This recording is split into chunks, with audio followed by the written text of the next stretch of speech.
ഒരു ശ്രീ ഗണപതിയെ അഭിഘ്നമസ്തു. നക്ഷത്രജാലത്തിലേക്ക് ഏവരെയും സ്വാഗതം ചെയ്യുന്നു. ഈ മെയ് പകുതിക്ക് ശേഷം 30 വരെയുള്ള ഒരു സമയത്ത് നമ്മുടെ നാളുകൾക്ക് ഉണ്ടാകുന്ന മാറ്റങ്ങൾ എങ്ങനെയാണെന്ന് നോക്കുവാണ്. നമുക്ക് രോഹിണി നക്ഷത്രം എങ്ങനെയാണെന്ന് കുറച്ച് കാര്യങ്ങൾ പറയാം. അതിന് മുന്നേ ഒരു കാര്യം പറഞ്ഞോട്ടെ. ആദ്യമായിട്ട് ചാനൽ കാണുന്നവരുണ്ടെങ്കിൽ ഒന്ന് സബ്സ്ക്രൈബ് ചെയ്യുക.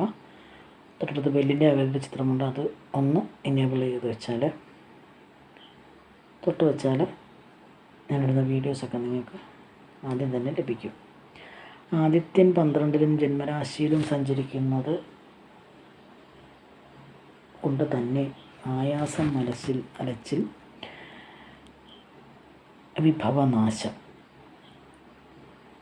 സർക്കാർ കാര്യങ്ങൾ തടസ്സം, അമിതവ്യയം എന്നിവയ്ക്ക് വഴിയൊരുക്കും. അതായത്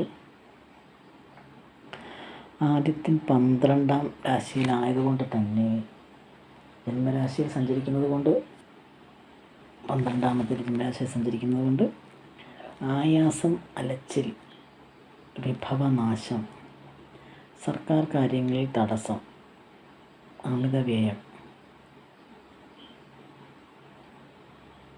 എന്നിവയ്ക്കൊക്കെ വഴിയൊരുക്കും.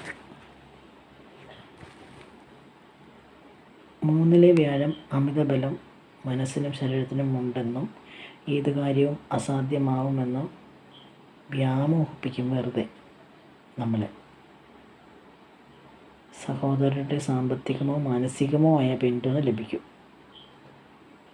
വ്യാഴം 2-ാം രാശിയിലേക്ക് മാറുന്നത് വൈകാതെ ഗുണകരമാകും. അതായത് വ്യാഴം 2-ാം രാശിയിലേക്ക് മാറും.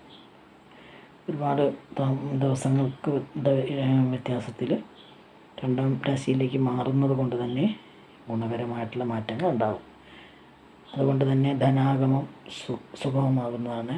11-ലെ ഗ്രഹയോഗങ്ങൾ ബഹുമതിയും സമൂഹ മധ്യത്തിൽ അംഗീകാരവും നേടിത്തരും. അതായത് ബഹുമതികളും സമൂഹത്തിൽ അംഗീകാരവും നേടിത്തരും.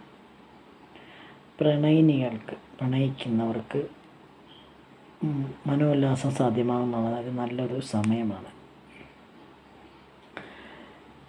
അപ്പോൾ ഇതൊക്കെയാണ് ചെറിയ ചെറിയ മാറ്റങ്ങൾ ഈ ഒരു 2 ആഴ്ച കൊണ്ടുണ്ടാകുന്നത്.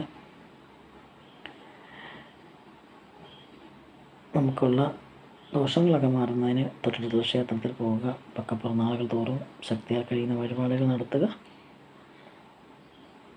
അതുതന്നെയാണ് ഏറ്റവും നല്ലൊരു കാര്യം.